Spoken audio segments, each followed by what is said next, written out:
Today's video has been made possible by Unlucky Stars. More about that in just a moment. Could it be that the United States is looking forward to Russia's invasion of Ukraine? Listen up.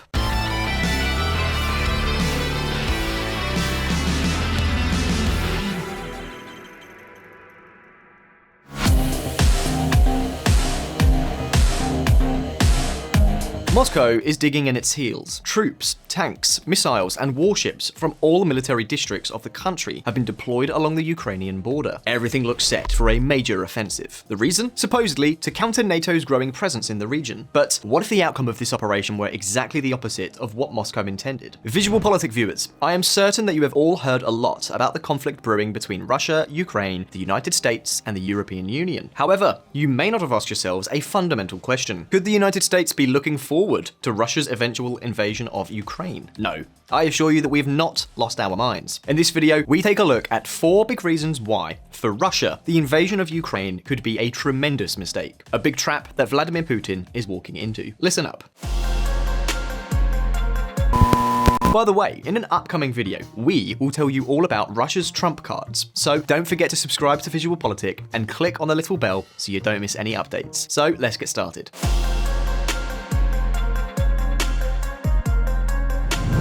Ukrainian hornet's nest. The Republic of Ukraine is not exactly a small country. With more than 232,000 square miles, that's 600,000 square kilometers, and some 40 million inhabitants, a full-scale Russian invasion would be tremendously costly. And I'm not only referring to the cost of the invasion, but more so to the occupation. Let me explain. Everything indicates that the Ukrainian army would not be much of a match against the Russian troops. In terms of numbers, arsenal, and combat experience, the more than 120,000 soldiers with which the Kremlin has surrounded Ukraine seem to have everything necessary to accomplish the mission successfully.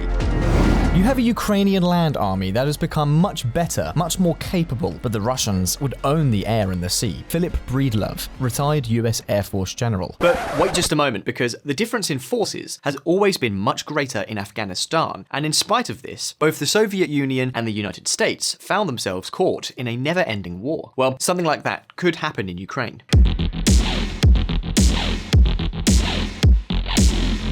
Firstly, the invasion could lead to a significant toll and heavy casualties for Russian troops. Don't forget that under the Poroshenko and Zelensky governments, the Ukrainian army has improved considerably. More than 400,000 people have acquired combat experience, and the United States and the rest of the NATO countries have supplied them with a large number of anti-tank and anti-aircraft missiles. In this vein, on the 1st of January, the National Resistance Law came into force with the aim of mobilizing 120,000 reservists, many of them with combat experience, to support the more than 200,000 troops currently enlisted in the Ukrainian army.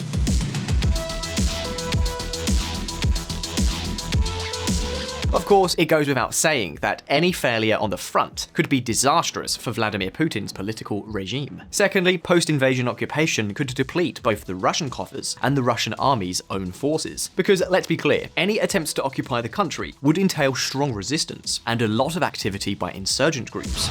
Everyone buys weapons to fight the Russians. We have many clubs where people go every day to train. Miroslav Guy, ex-combatant on the Donbass front. Resistance which, you can be certain, would be financed, trained and supported by NATO itself. The objective would always be to maximize the economic, military, and political cost that an invasion would have for Russia. US considers backing an insurgency if Russia invades Ukraine. The sad reality is that Russia can take as much of Ukraine as it wants, but it can't hold it. Melinda Herring, Deputy Director of the Atlantic Council's Eurasia Center. And all this, I repeat, is assuming that during the invasion, the Russians did not suffer any complications. Obviously, the greater the target of the invasion, the greater the risks. Of course, the possibility of getting into a whole hornet's nest is just one of the risks that this operation poses for Russia. Check it out. But before we get into all of that, let me tell you a little bit about today's sponsor, Unlucky Stars. Unlucky Stars makes beautiful personalized star maps, showing the unique alignment of the stars in a place and time chosen by you. It's a great gift idea to mark an important moment in your life. All you have to do is enter the location, date, and time of the special moment you wish to commemorate, and they will show you exactly how the stars were aligned at that time in a beautiful print of a map of the night sky, showing you the constellations and positions of all the stars that were above you during your milestone event. Underlucky stars are the original star maps maker, and their proprietary method of locating the stars is verified by NASA astrophysicists to ensure their accuracy. For example, take a look at the map we requested. It could not have come at a better time. A few days ago was the 5th anniversary of the launch of VisualPolitik's English channel, and this map represents the exact moment when this channel was created on the 22nd of January 2017. So this makes an amazing gift, especially with Valentine's Day just around the corner. This will definitely be an original, personal, and memorable gift. Or maybe you wish to decorate your home office with a stylish reminder of one of your personal successes. What's more, the company is committed to reducing space pollution and is a strong supporter of the Dark Sky Association. Underlucky Stars are giving the VisualPolitik community an exclusive 10% discount to make this Valentine's Day extra special for you. So go to underluckystars.com/VisualPolitikEN and use the code VisualPolitikEN to get your loved one or yourself a unique gift.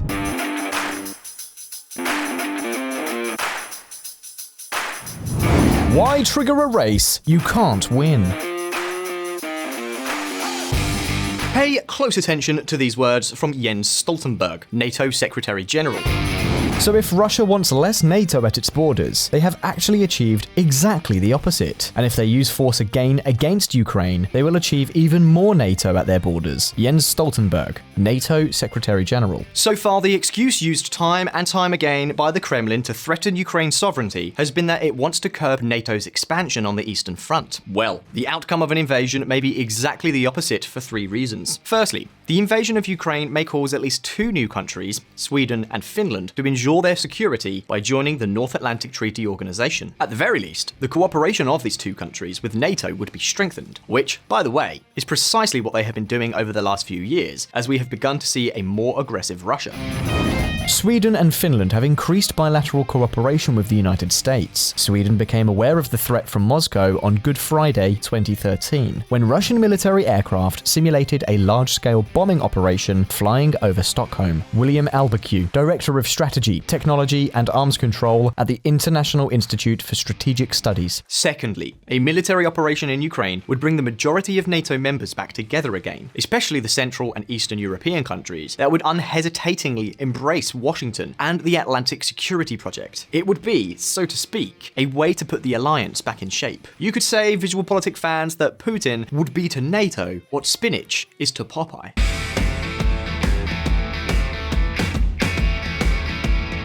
And thirdly, and perhaps the most important factor of all, the invasion of Ukraine would most likely end up triggering a huge arms race all along the new Iron Curtain that would form in Eastern Europe. And that's a race that Russia cannot win. European countries have much wealthier economies and access to more advanced technology. So if the Soviet Union fell exhausted after a huge arms race with the United States 30 years ago, the same situation may be reproduced again today. At the moment, countries like Poland, Estonia, and Sweden have already announced record military budgets to rebuild and improve their armed forces. With an invasion, you could expect much the same from the vast majority of countries in Europe. Sweden to increase defense spending by 40% amid Russia fears. Poland plans to bolster military amid threats from Belarus. The Polish military has announced plans to more than double its troop numbers. Estonian 2022 defense budget will be its biggest ever. And these are just 3 examples. Add to all this a greater deployment of troops and equipment from countries such as the United States and the United Kingdom. In other words, Putin could manage to achieve what Washington has failed to do in many years: bring Europe's military budgets above 2% of GDP. In other words, if Putin's intention was to stop NATO, the outcome of an invasion would be exactly the opposite. And you know what? We have only just begun. This is far from the end of the potential losses for Russia. Listen up.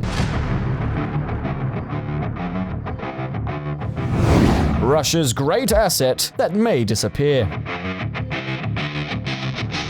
The gas is in our way. During the Cold War, the Soviet Union did not stop selling gas to Europe, including Western Europe. Gas sales have been an important source of foreign exchange for Russia over the past decades. And perhaps precisely because of its status as a reliable and cheap supplier, European countries have had little difficulty in increasing their dependence on Russian gas to record levels. Approximately 1/3 of all gas consumed in Europe comes from Russia. Now, however, that could begin to change. Reductions in supply and the use of gas for political bargaining purposes could spell the end of European complacency, especially if, following a Russian invasion of Ukraine, tensions between the two sides escalates. And take note, because this has been a long-standing wish of the United States, which does not want its NATO allies to be energy hostages of Moscow.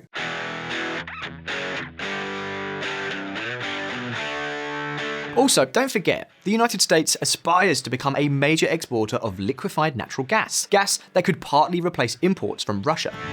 We are collaborating with governments and market operators on supply of additional volumes of natural gas to Europe from diverse sources around the globe. Joint statement by Joe Biden and Ursula von der Leyen. And so, the immediate consequence of an invasion could be the cancellation of the Nord Stream 2 pipeline and the urgent search for alternative sources. Sources perhaps more expensive, but much better in terms of security. For example, in the same vein, countries such as Poland and Estonia have already confirmed that they want to build new nuclear power plants. So, in the medium term, if European economies are serious about looking for alternatives to gas from Russia, even if only partial supply, the blow to the Russian economy would be devastating. Keep in mind that oil and gas accounts for 2/3 of all Russian exports and supply about half of the federal budget. In such a situation, Russia would have no choice but to make huge investments in order to sell gas at a bargain price to the Chinese. In other words, the invasion could end up damaging one of Russia's greatest political and current economic assets. In 10 years, the energy landscape in Europe could be very, very different from what it is today. And by the way, speaking of economic impact, check out the fourth major reason why the invasion of Ukraine could be a colossal mistake.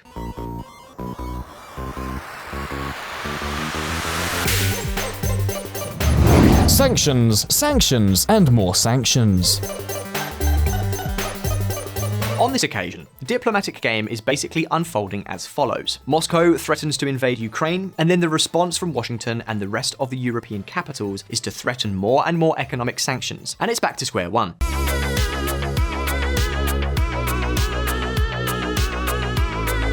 This is nothing new. Since Russia annexed Crimea, the international community has punished Vladimir Putin's country with a slew of sanctions. Basically, they fall into three types: financial sanctions, sanctions against oligarchs close to the Kremlin, and some restrictions on the purchase of technology. This is a strategy put in place by Barack Obama and then expanded by both Donald Trump and Joe Biden.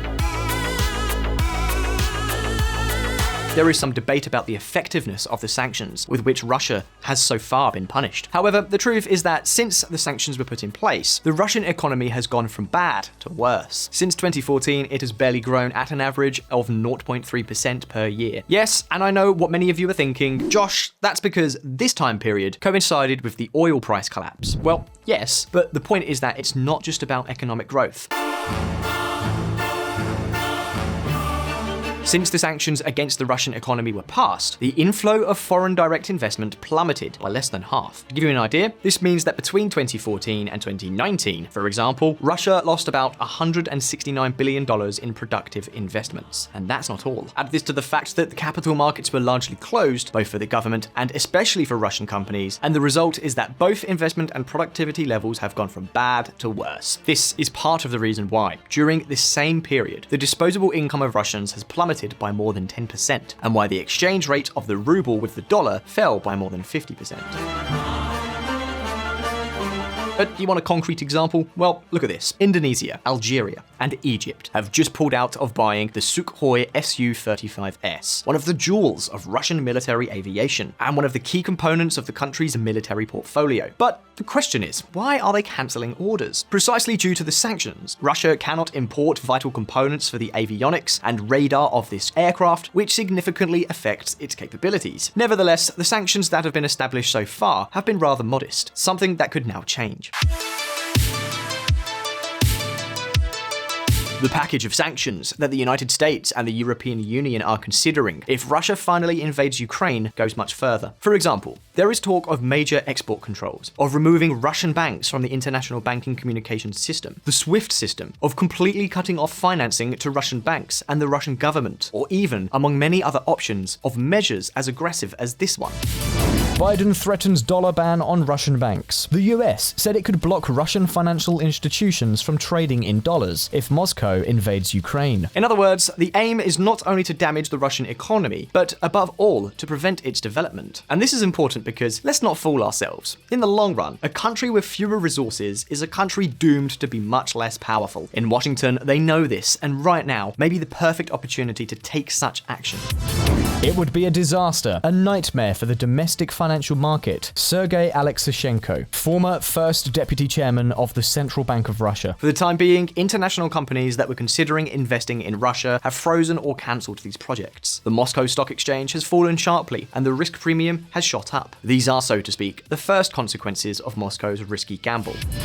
Putin has overplayed his hand on Ukraine. Robert Gates, former US Secretary of Defense. Now, does all of this mean that there won't be an invasion? Not at all.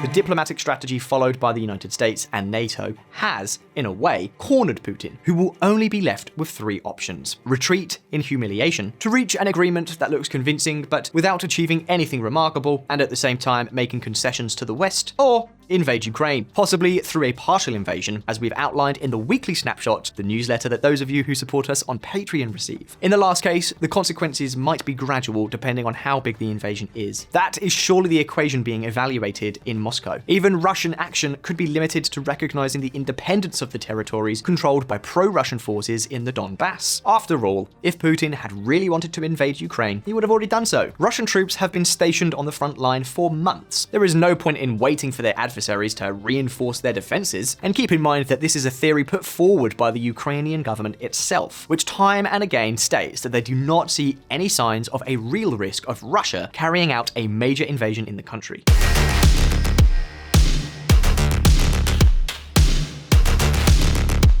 Be that as it may, everything seems to indicate that Washington is willing to play hardball this time. Putin, a leader accustomed to making risky bets, may have overestimated his chances of victory in this whole fiasco. The result now is that, whatever Moscow does, in almost all scenarios, the most likely winner will be the United States, a country that has nothing to lose and a lot to gain in this whole story. This, my VisualPolitik fans, may be the big trap Vladimir Putin is facing. But that said, it's your turn. Do you think Putin has overestimated his forces, or do you think that he will get his own way in the end? What do you think Russia stands to gain by invading Ukraine? What should NATO's response be? Leave us your opinions here, and let's get a debate going. And now, if you found this video interesting, don't forget to like and subscribe to VisualPolitik. Thank you very much for watching. All the best, and see you next time. And don't forget to check out Under Lucky Stars.